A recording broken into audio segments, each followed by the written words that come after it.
یہ کافر، یہ ملحد، یہ مکذب جو ہیں اللہ کے اور اللہ کی کتابوں کے، اللہ کے رسولوں کے اور قیامت کے، یہ چاہتے ہیں کہ جلدی عذاب بھیج۔ یہ اصل میں استہزاء تھا، یعنی چونکہ وہ نہیں مانتے تھے کہ عذاب آئے گا اس لیے کہتے تھے، اگر پتہ ہو تو کبھی عذاب نہ مانگتے۔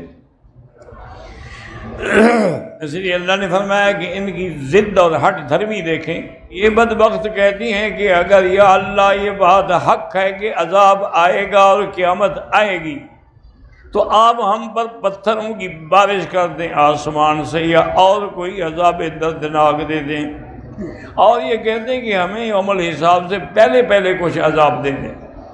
اللہ تعالیٰ کبھی اپنے وعدے کا خلاف نہیں فرماتے۔ اللہ نے جو وعدہ فرمایا ہے کہ قیامت قائم ہوگی اور اللہ تعالیٰ اپنے دشمنوں سے انتقام لیں گے اور اپنے دوستوں کا اکرام فرمائیں گے، وہ ہر حال میں ہوگی۔ اب اللہ نے فرمایا کہ اللہ کی یہ شان ہے کہ وہ عذاب دینے میں جلدی نہیں کرتے، بلکہ اللہ کے ہاں ایک دن جو ہے وہ 1000 سال کے برابر ہوگا۔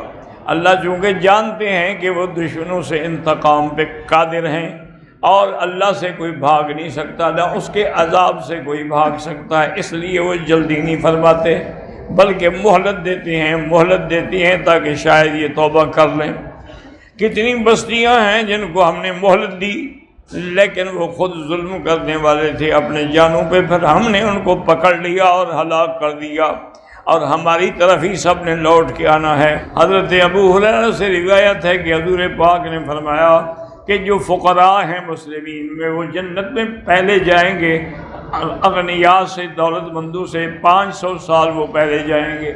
اور اللہ پاک نے آسمان اور زمین جو ہے سب کو 6 دنوں میں بنایا، کہ اللہ نے اس دنیا کی مدت جو ہے وہ 6 دن رکھی ہے، اور 7ویں دن جو ہے وہ قیامت ہوگی۔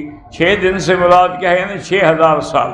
انہوں نے کہا وہ 6 دن تو پورے گزر گئے دنیا کی زندگی کے، اب آپ 7ویں میں ہیں۔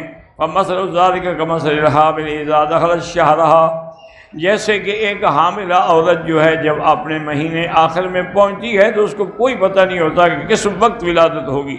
وَفِي آیَةٍ فِي أَيِّ لَحْظَةٍ وَلَدَتْ کان تماماً، جس گھڑی میں بھی اس کی ولادت ہوگی تو گویا کہ وہ پورے کا پورا ہے۔ اس لیے اللہ کا وعدہ بھی پورا ہوگا کہ اس دنیا کی عمر جو ہے وہ 6000 سال ہے، اور 7ویں میں قیامت قائم ہوگی۔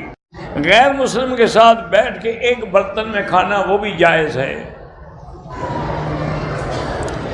کسی نامحرم کو اپنے ساتھ نکاح کے لیے دعا میں مانگنا جائز ہے۔ دعا میں یہ مانگیں کہ اللہ میرے لیے جو خیر ہے وہ رشتہ نصیب فرما۔